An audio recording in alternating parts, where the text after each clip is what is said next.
Hi, this is Katie, and thank you for joining me on the My Senses, My Space podcast.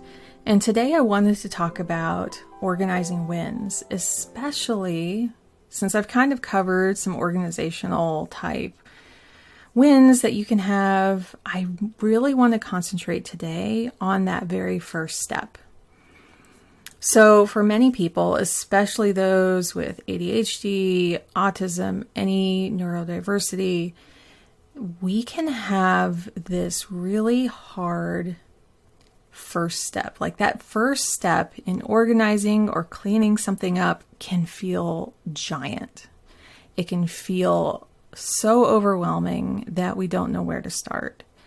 It can be that we have no clue what to do with it. We don't know if we have the time to do it. Do we have the supplies to do it? And so we just let it sit. And we have doom boxes.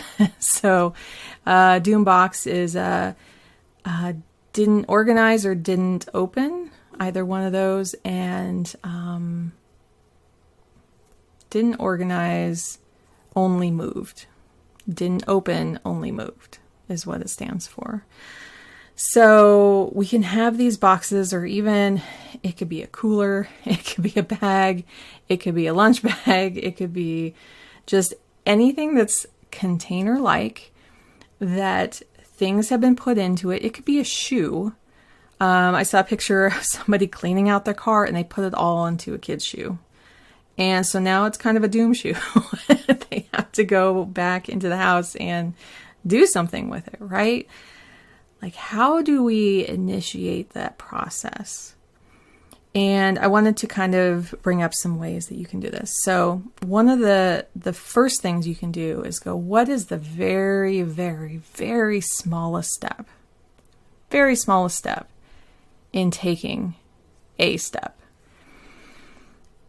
So we can look at it, right? That's not getting anything done. Is one step, and this can be done just on one day that you're not doing any of the rest, is one step moving it, if it's movable.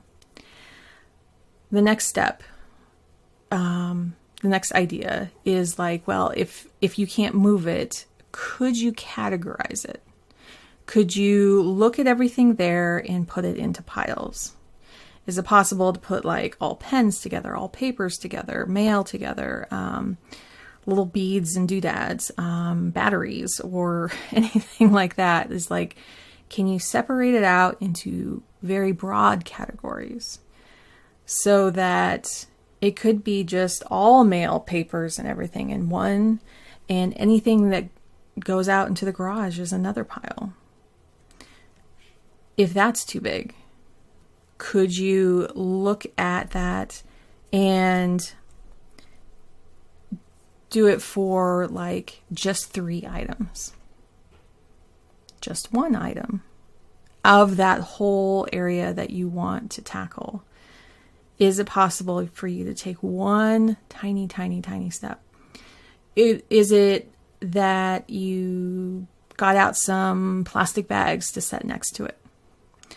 Is it that you cleared time in your schedule for tomorrow to take a small step? Is it knowing that somebody's going to come over and help you with that at a certain time? Is it knowing that someone's going to leave the house at a certain time and you need that quiet and you need nobody around to do that?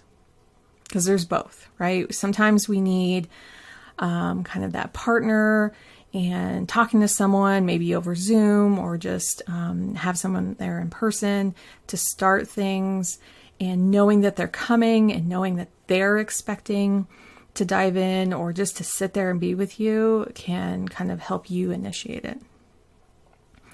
But also it can be like you are so overwhelmed and feeling the energies of other people in the room that you really just need to be by yourself in order to start and have a clear head and do something. So another one is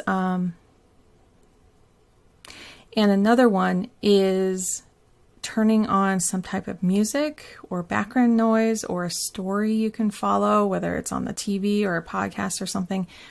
When you are listening to something like this, where it has kind of a narration or something else for you to think about, it can actually lower those thoughts of dread of how bad it's going to be, or how like it's almost impossible to tackle. Like, we need those ideas sometimes to just lower in our brains so that we can take that smallest step, and just distract the brain a little bit emotionally and have it be a little separate emotionally, saying, okay, I'm going to keep you busy over here thinking about, like, maybe it's a happy podcast about this cool story of people being reunited. I don't know, but that you're focusing on that while your brain is kind of going through and going, okay, I can organize by color.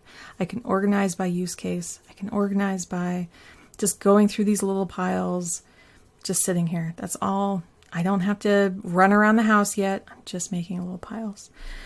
You can also set a timer and see what you can get done in 5 minutes, in 10 minutes, in 15 minutes, and say, that's it. I have a beginning point and an end point, and at that end point, I am done. And this pain, or whatever you're feeling, this frustration of this organizing, it has an end point. So is that a possibility? And then looking at everything as you are starting to go into this organization, like then you get to look at how much space you have to put things back. Then you get to look at what's a creative way of organizing what's in front of me, because I may not have the actual tools I need to organize this cupboard or something.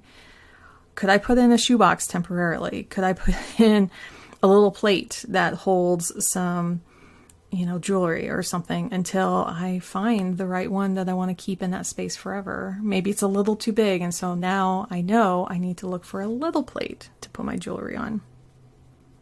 Or maybe paint or color coding something might help you use that space a little better. But that's all the later stuff.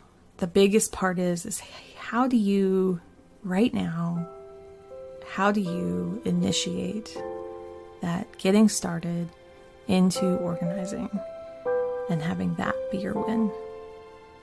So until next time, thank you for joining me on the My Senses, My Space podcast.